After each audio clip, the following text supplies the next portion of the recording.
প্রয়াত হলেন লেখক, সাংবাদিক, সঞ্চালক ও চলচ্চিত্র নির্মাতা প্রীতিশ নন্দী। মৃত্যুকালে তাঁর বয়স হয়েছিল ৭৩ বছর।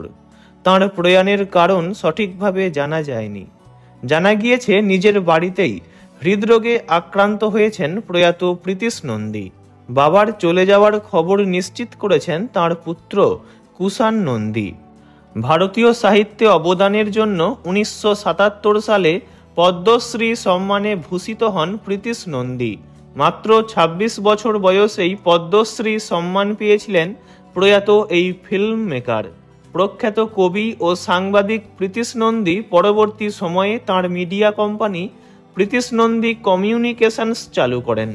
৯০-এর দশকে দূরদর্শনে দ্য প্রীতিশ নন্দী শোয়েও সঞ্চালনা করেছিলেন প্রীতিশ নন্দী।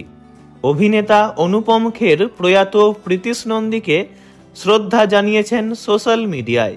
তিনি লেখেন, প্রীতিশ নন্দী আমার সবচেয়ে প্রিয় ও ঘনিষ্ঠ বন্ধুর মৃত্যুর খবরে গভীরভাবে শোকাহত ও মর্মাহত। অসাধারণ কবি, লেখক, চলচ্চিত্র নির্মাতা এবং সাহসী ও অনন্য সম্পাদক তথা সাংবাদিক। মুম্বাইয়ে প্রথম দিনগুলিতে তিনি আমার সাপোর্ট সিস্টেম এবং শক্তির উৎস ছিলেন। তিনি আরও লেখেন, আমাদের মধ্যে অনেক বিষয়ে মিল ছিল। আমার দেখা সবচেয়ে নির্ভীক মানুষদের মধ্যে তিনিও ছিলেন অন্যতম। সব সময় লার্জার দ্যান লাইফ। তাঁর কাছ থেকে অনেক কিছু শিখেছি। ইদানিং আমাদের প্রায়ই দেখা হতো না, কিন্তু একটা সময় ছিল যখন আমরা অবিচ্ছেদ্য ছিলাম। তিনিই ছিলেন যন্ত্রণার আসল সংজ্ঞা। আমি তোমাকে এবং আমাদের একসঙ্গে কাটানো সময়গুলি মিস করব বন্ধু। ভালো থেকো। ১৯৫১ সালের ১৫ই জানুয়ারি ভাগলপুরে জন্ম প্রীতিশ নন্দীর। তবে লেখাপড়ার সূত্রে ছাত্রজীবন কেটেছে কলকাতায়। প্রেসিডেন্সি কলেজের ছাত্র ছিলেন প্রয়াত এই ফিল্ম মেকার। রাজনীতির জগৎ থেকেও দূরে থাকেননি তিনি। ১৯৯৮ সালে রাজ্যসভায় শিবসেনার প্রতিনিধিত্ব করেন প্রীতিশ।